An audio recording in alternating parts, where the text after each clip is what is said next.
Ukrainian missile successfully destroys Russia's Moskva cruise missile.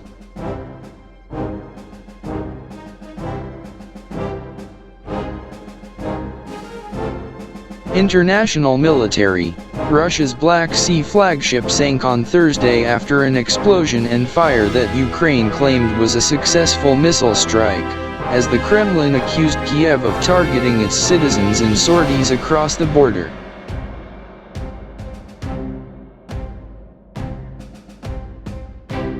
The Moskva missile cruiser had been leading Russia's naval effort in the 7-week conflict, in which civilian killings have sparked accusations of genocide from the United States and others.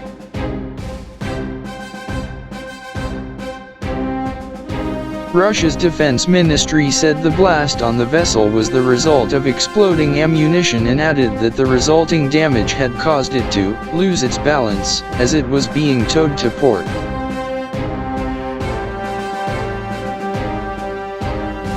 Given the choppy seas, the vessel sank.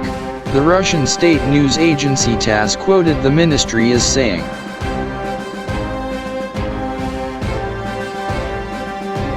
on the Ukrainian side, Odessa military spokesman Sergei Brachuk said the ship had been hit by domestic Neptune cruise missiles.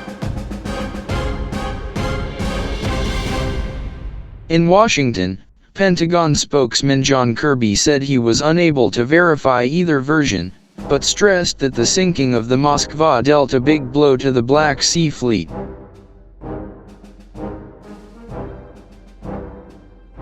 The fleet has been blockading the besieged southern port city of Mariupol, where Russian officials say they are in full control.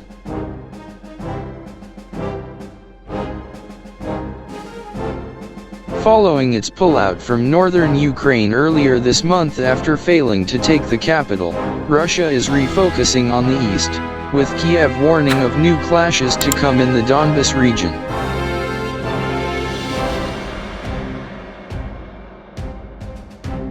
And with Russian setbacks in the war mounting, the CIA warned that President Vladimir Putin could resort to using a tactical or low-yield nuclear weapon.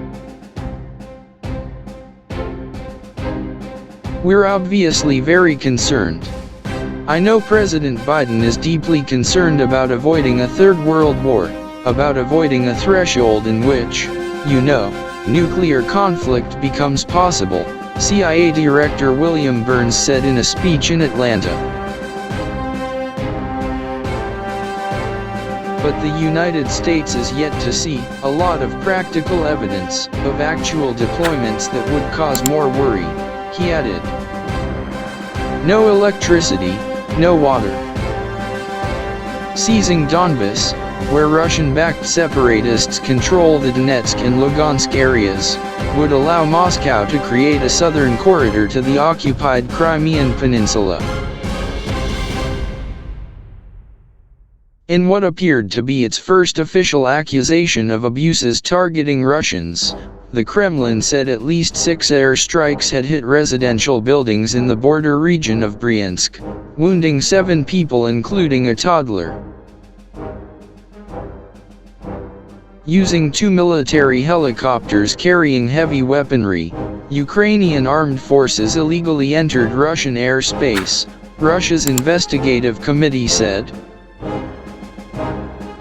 Russia sparked fears of a return to conflict around Kiev on Wednesday when it threatened to attack the capital's strike command centers in retaliation for any strikes on Russian soil.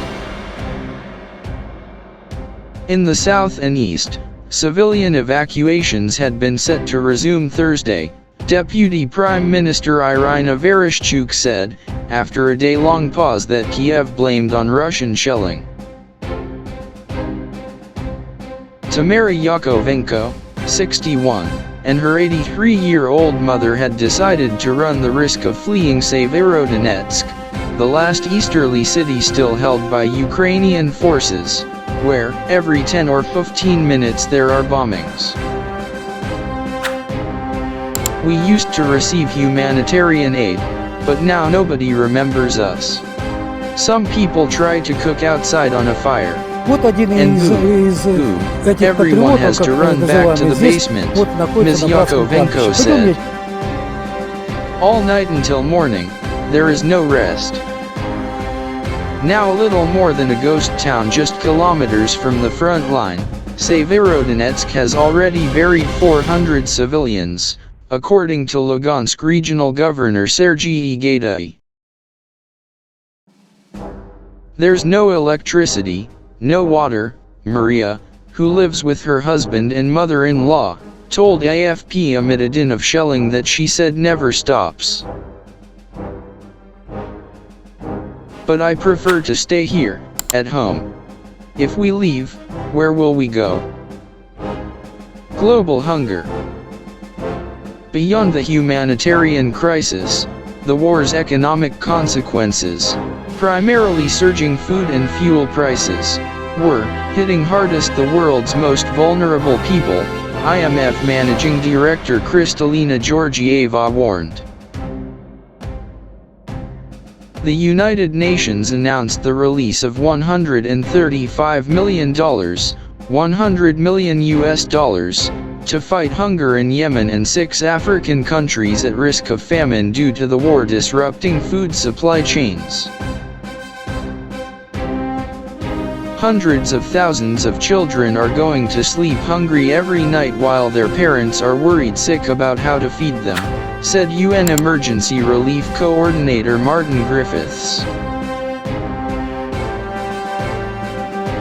A war halfway around the world makes their prospects even worse. This allocation will save lives. Investigators have descended on areas around Kiev previously occupied by Russian forces, looking into reports of war crimes that President Putin has dismissed as fakes. The atrocities, some of which were witnessed by AFP, have led Mr. Biden to accuse Mr. Putin of genocide, a term key European partners including France and Germany have hesitated to use.